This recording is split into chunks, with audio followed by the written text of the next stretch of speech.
All right, back at it, guys. So, I took about a week off the other day and had my first session that was in my first video from day before yesterday. So, today will be session 2.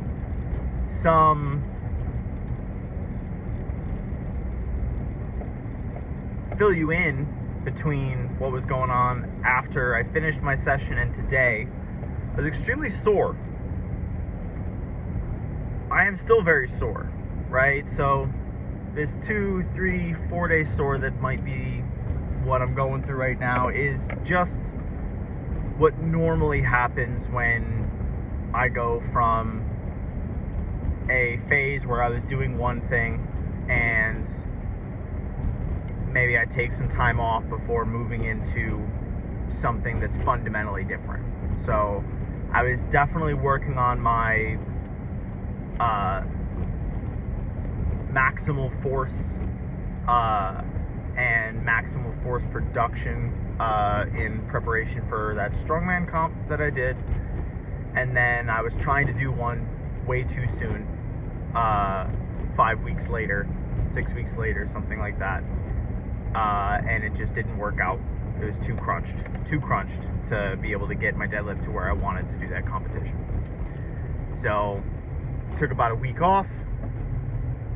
The pivot was this conditioning phase that I'm in now, and I was just so sore from what was really honestly just a few squats and some pull-ups, right? It was the volume was not actually what did it. It was not the pace itself that is what did it. It's not the load that is what did it. It was this, I guess maybe I picked the right numbers. I knew what numbers would do this thing to me.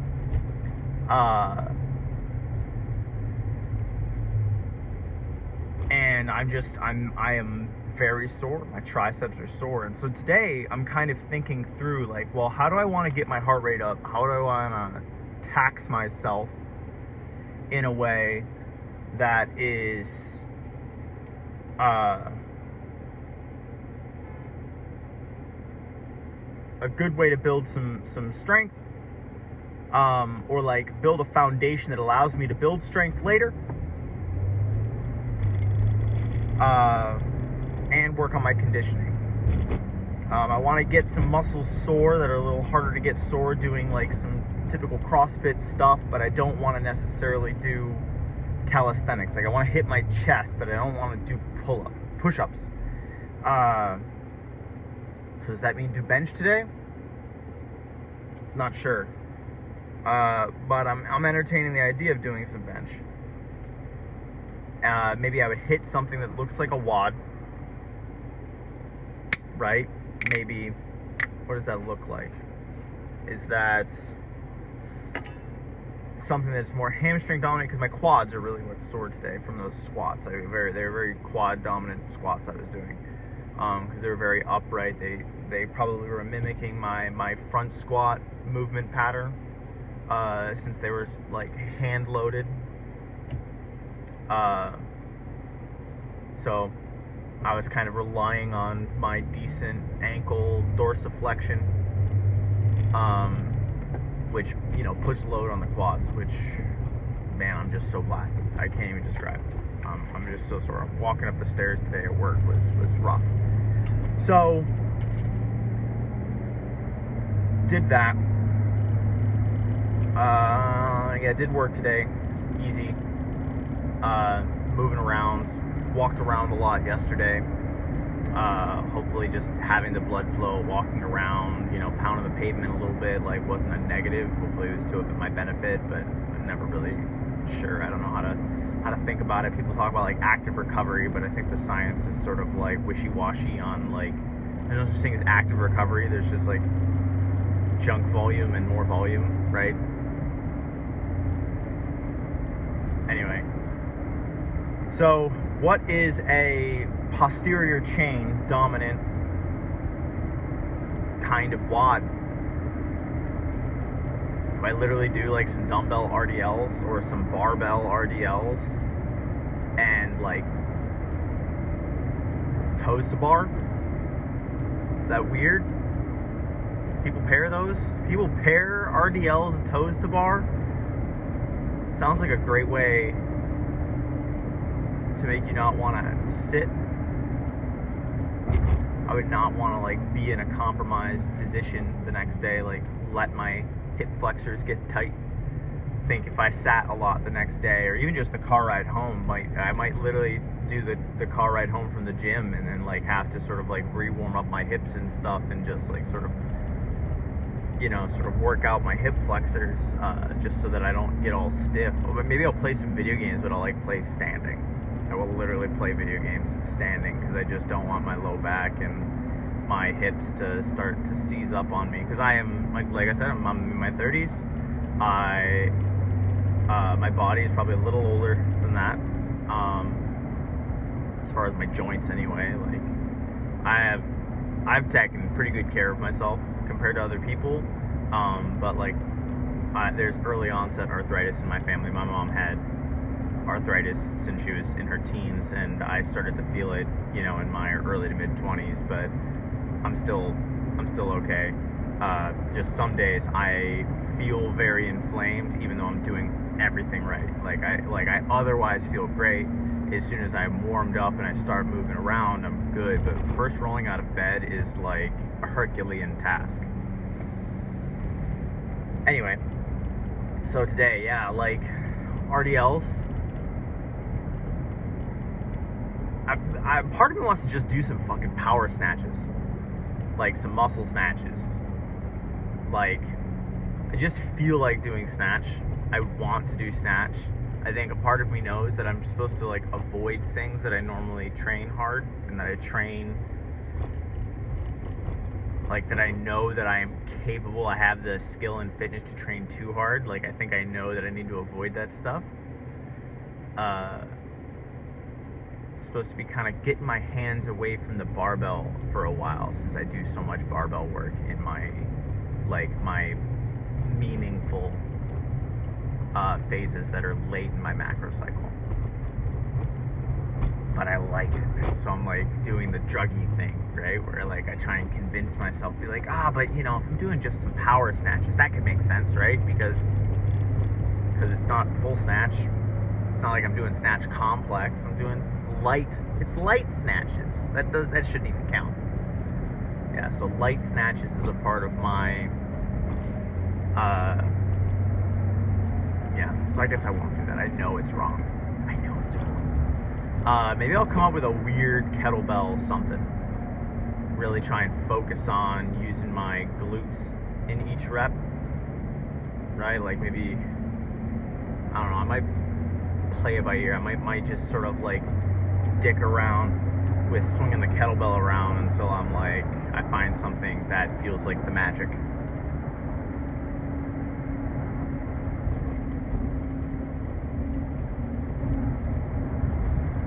So,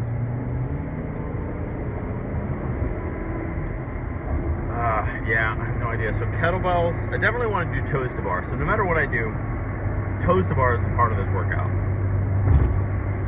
Because I know I need to do some core work. It's good on the grip, but my lats are still kind of sore, so I can do some of that hanging. I can do some of that stability stuff without really straining the full contraction.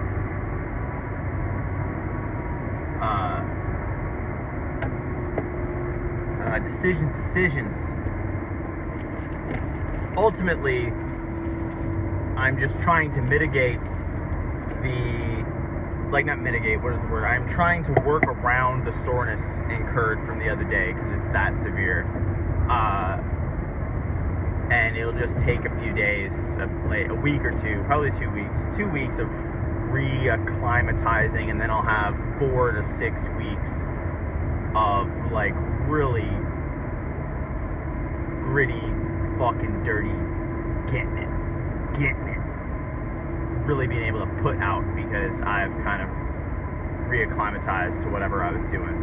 So we're just trying to get to that point where I can handle this load. My resting heart rate, on average daily, gets pretty low.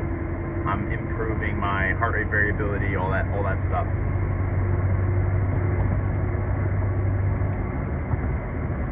Once those metrics look good, like let's say I've only been in this phase for 6 weeks, and those metrics are starting to look good, I'll go ahead and start transitioning to some of my bodybuilding stuff. Because I think I've maintained a certain level of fitness for a pretty long time compared to your average person. It's just really hard to get there sometimes. But if it looks like I'm not where I want to be, right? Like my resting heart rate isn't consistently in the 40s, or like, you know, low 40s, low to mid 40s. If it's not down there, then I'll probably hold out until 8 weeks and try and get there. And if we're not there at 8 weeks, then it, you know, too bad, so sad. I didn't put out hard enough. I just didn't make it. But then I'll just go ahead and transition to my like hypertrophy phase, and that hypertrophy phase is going to consist of some power movements as warm-up. They will be relatively light, but I'm going to incorporate the full body mechanics just so that way the form is there, and I can get back to feeling the bar and feeling my weight around a heavy thing, so that way when I start to do the meaningful proportions of my body weight, it's not such a shock, because I recover pretty well from some low load snatch. If I'm got it in my mind, I'm just doing it for warm up. And part of that's just because I'm actually very practiced at that, because I in the beginning I was doing that, or like I wanted to do that, and I was totally screwing it up. I would unintentionally start just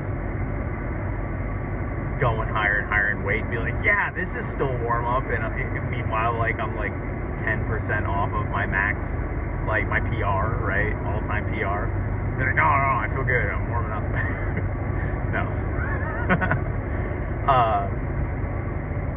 But so I think I calculated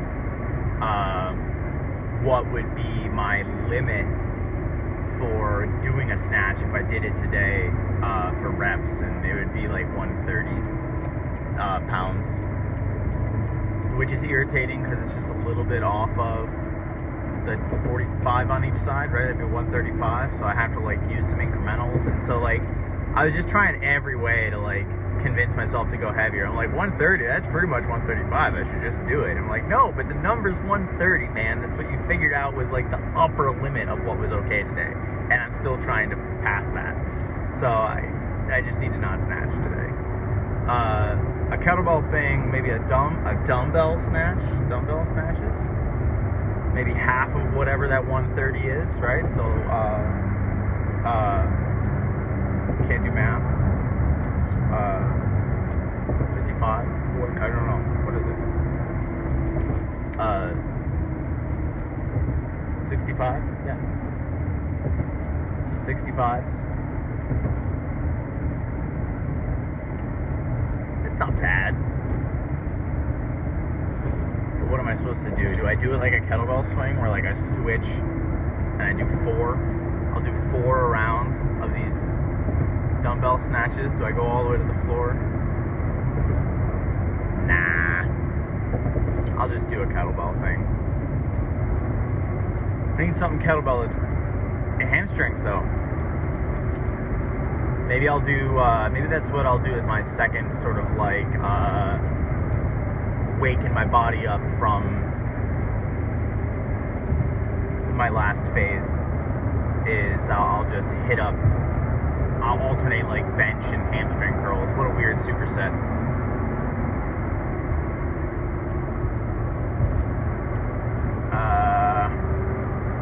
Dumbbell bench. Never sure if I should do it incline or flat. But yeah, so maybe that'll be it. And then I think I'm going to start with some sauna today. Hopefully that helps me warm up a little bit, since I'm so stiff. I definitely don't want to like actually fatigue my muscles. I'd much rather fatigue my cardiovascular system. I find that my heart rate gets up like crazy, sometimes to my detriment if I start with the sauna. And so I will actually avoid the sauna entirely. But in these conditioning phases, the sauna just adds a little something, right? And it's the right amount of suck to actual calorie expenditure. It's just more stress and less calories. I don't know if that's actually a good thing or a bad thing. It's less efficient, and so like I think I'm just trying to stress my body for as long as it's able to manage, and that's like 8 or 12 weeks before I start letting it recover more. And that's when my actual calendared phase will start. At the moment, I'm just kind of going day by day. It's just conditioning. I don't really have my conditioning planned. Some of that might be I just really don't know how. I've done cardio work. I've done like ultra running. Would have been a lot of. There's like this sort of like runners. They actually, believe it or not, do some like. I don't know if it's like conjugate or whatever it is, but it's the kind where they'll have like in very short cycles, they'll have a day that's a long run, and then the very next workout will be like a speed day, and then the very next workout will be like a lactic threshold thing, and that they don't actually really work out in blocks. Ultra runners, I'm talking about ultra runners, right? On track. I think track has kind of come around to block periodization. But ultra runners, yeah, they'll do each of these dedicated individual days, and they don't really do block periodization. They'll do sort of like wave, where it's one, they'll kind of peak their volume, their total volume or like total frequency, or like they'll only like think about their peaking in terms of their long run, or like they'll only count their distance in like out of two of their types of workouts, like their lactic threshold and their long run, and they'll only count the distance accumulated from those, and they'll be like my distance per week, and they'll peak that, and then they'll come down a bit while they taper for whatever the event is, and their tapers can be kind of long, like 2 weeks to a month, if they're really, really good. My dad is older and he's slower, and so like his tapers I think are shorter. I think the longest he would do is like 2 weeks, but I think he kind of does like 10 days. And I think if your ability to put out is just less, despite the fact that like you're probably doing more work during the event because you get it done in more time, right? It takes you longer to actually get it done. Then somehow that translates to like less taper time. I don't know. But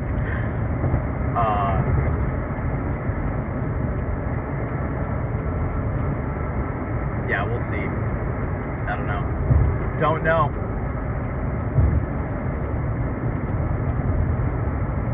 I'm just excited to move on to the next phase. This part sucks. I think that's so part of the other reason of this channel is just to keep me accountable to sort of like talk to myself about it out loud. When I talk out loud, I can hear when the little bargain man starts to creep into the conversation. I recognize his voice when I speak it aloud. When I hear myself trying to compromise, trying to say, you can snatch today, it's okay, let's do it. Snatch is fun, remember? And if I say that to myself quietly in my mind, it sounds reasonable, even though I know it's wrong. But I remember that it's wrong, and I can act upon my knowledge that it is wrong when I speak it aloud. So that's what this is. So I appreciate you being here for my accountability tool, all one viewer.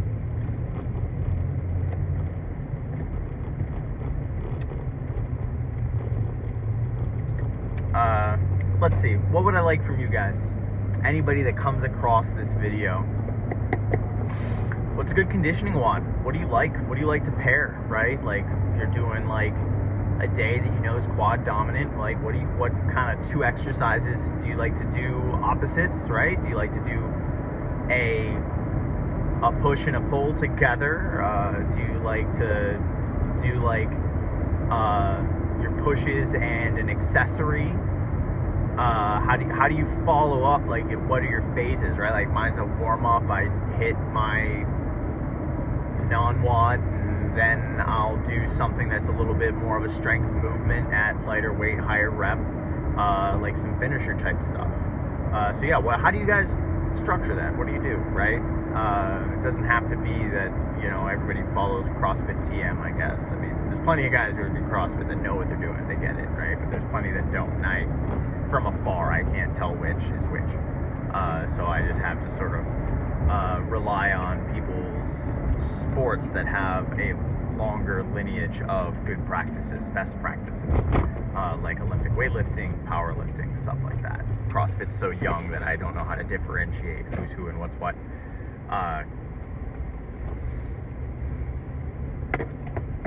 Yeah, I guess that's it. What else do I want from y'all? Well, tell me what you want from me, and then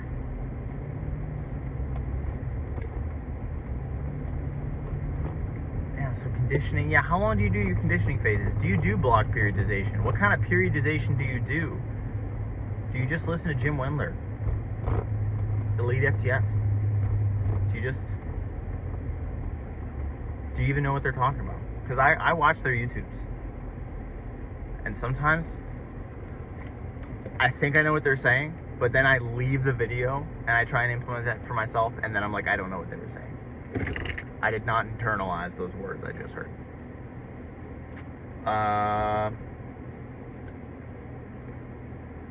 Yeah.